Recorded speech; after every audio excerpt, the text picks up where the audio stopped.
এই কচুটাকে তো আপনারা চিনেন মনে হয়। সবাই না চিনলেও অনেক এলাকাতে তো এই কচুটা অনেক বিখ্যাত। আমাদের এলাকা তো অনেকেই খায়। আমাদের এলাকাতে এটাকে খারকচু বলে। আর অন্য অন্য বিভিন্ন এলাকায় বিভিন্ন নামে চিনতে পারে সবাই। তবে এটা আমার বাগানে ছাদের মধ্যে, আমার ছাদে যেমন ডিমা শাক হয়, পাঁচমিশালি শাক হয়, এই শাকটাও হয়েছে।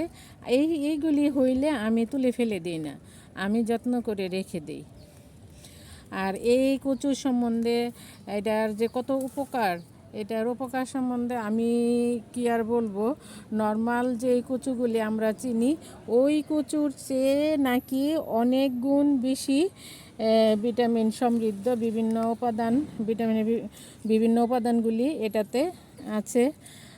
অনেক উপকারী, এটা আপনারা খেতে পারেন, অনেক মজা। তবে এটা রান্নার প্রসেসটা কিন্তু এক এক এলাকায় এক এক রকম, এক একজনে এক একভাবে খায়। আমি যেভাবে খাই একটু সময় লাগে।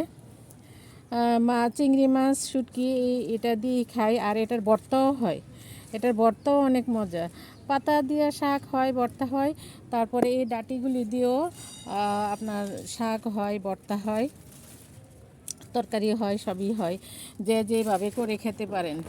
আজকে আমি কিছু তুলব, পরে আবার আপনাদের সাথে শেয়ার করব। মাটিতেও কিছু ছিল, সেইগুলিও তুলে নিয়ে আসলাম। মোট এইগুলি হলো, এটাই হবে আমাদের